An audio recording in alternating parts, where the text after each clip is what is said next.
Suite à une dramatique méprise, Nathan Fitoussi, jeune soldat israélien d'origine française, est mort victime des balles de son frère d'armes, de son ami. Dans notre paracha de Ekev, Moshe, notre maître, rappelle aux enfants d'Israël la faute du veau d'or, où selon le Talmud, un enfant d'Israël a été aussi tué par ses frères. Il s'agit de Chour, le fils de Myriam, la sœur de Moshe, et de Kalev, le pieux explorateur. Chour tentait de s'opposer aux enfants d'Israël déchaînés, avides de construire à tout prix un veau d'or. Précisons clairement qu'il y a une différence fondamentale entre ces deux cas. S'il s'agit véritablement d'un accident pour le jeune militaire, concernant Chour, les enfants d'Israël dans leur furie l'ont assassiné froidement. Le Talmud, pour étayer la thèse de la mort de Chour, se fonde sur deux preuves. La première, avant l'épisode du veau d'or, Chour apparaît à deux reprises dans la Torah. Une première fois, c'est lui qui, avec son oncle Aaron, soutient les mains de Moshe lors du combat des enfants d'Israël contre Amalek. Une deuxième fois, juste avant de monter recevoir la Torah au mont Sinaï, Moshe va indiquer aux enfants d'Israël qu'en son absence, en cas de litige ou de doute, ils devront s'adresser à Aaron ou à Chour. Mais après le veau d'or, Chour n'est plus jamais mentionné par la Torah. La deuxième preuve du Talmud de la mort de Chour repose sur une analyse du récit de la faute du veau d'or.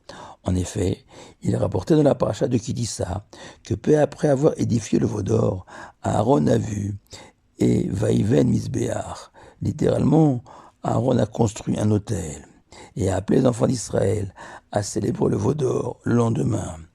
Et la Torah omet volontairement de préciser ce qu'Aaron a vu. Et c'est là que le Talmud s'engouffre pour enseigner qu'Aaron a assisté impuissant à l'assassinat de son neveu, Chour, et que Vaïven Aaron Misévar doit être traduit par Aaron a compris de la personne égorgée, Chour, qui n'avait pas d'autre alternative que de céder à la foule en transe et annoncer la célébration de ce veau d'or. Tout ceci est relativement connu, mais le Khatam Sofer va apporter un éclairage extraordinaire sur l'attitude de Chour et de Aaron face au veau d'or. Et le Khatam Sofer va citer le Rav Yosef Tsarfati, sage turc du XVIIe siècle, qui s'interroge de manière surprenante ainsi. Puisque nous savons que déjà les Amoraïm, sages de l'époque du Talmud, avaient le pouvoir de faire revivre les morts, à plus forte raison que Moshe, notre maître, avait cette faculté de ressusciter les morts. Alors pourquoi Moshe n'a-t-il pas utilisé ce pouvoir en faveur de Chour, assassiné injustement par ses frères?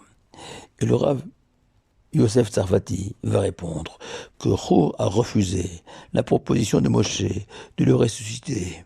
Pourquoi? Explique le Khatam Sofer que c'est une halakha, une loi, que la vie prime toujours, sauf dans trois cas. Si on menace de tuer un juif, s'il refuse d'exécuter son prochain, ou de commettre un adultère, ou de se livrer à l'idolâtrie, ce sont les trois cas où l'homme doit renoncer à sa vie plutôt que de fauter.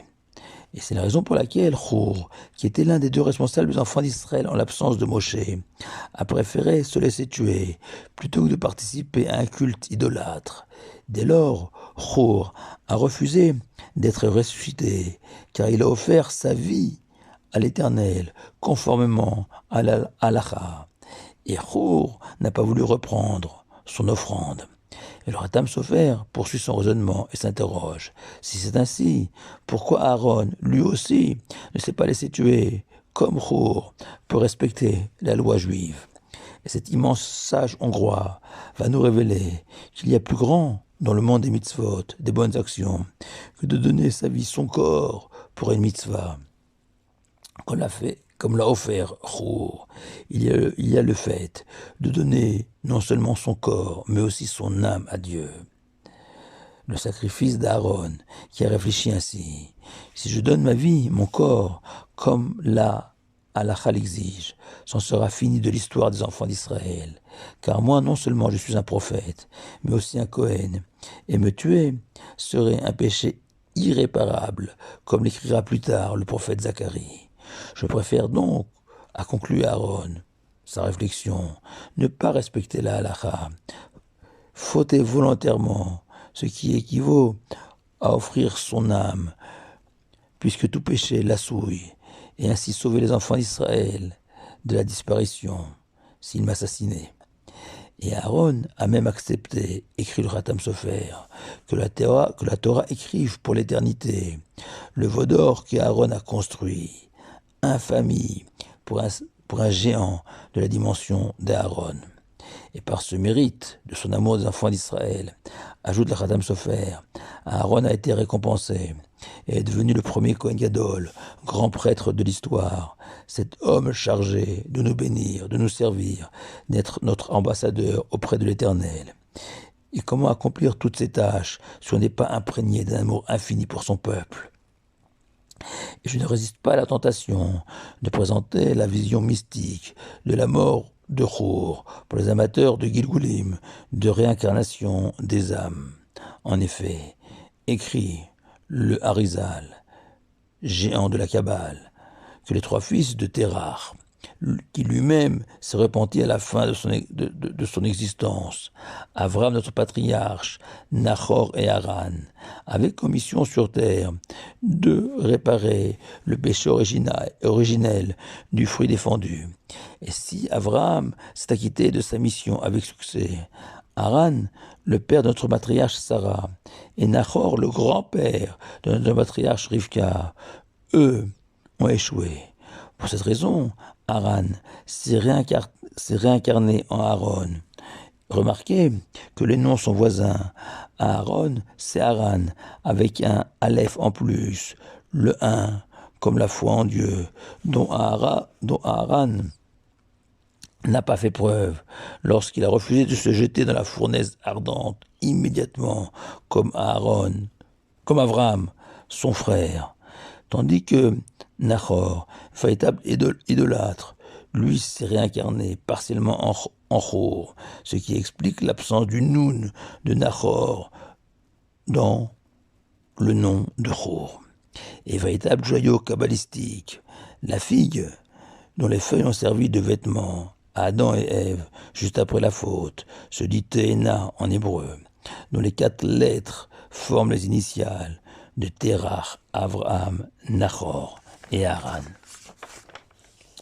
Mais revenons, pour conclure, dans le monde de la Torah classique, qui présente les 2 architectes du Mishkan, le tabernacle, lieu de rencontre entre Dieu et les hommes.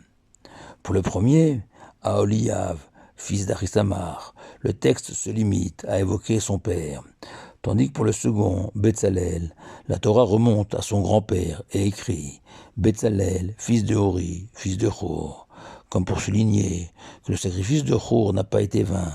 Son petit-fils a réussi, là où son grand-père avait échoué, rétablir la paix entre Dieu et ses enfants. Shabbat Shalom à vous tous.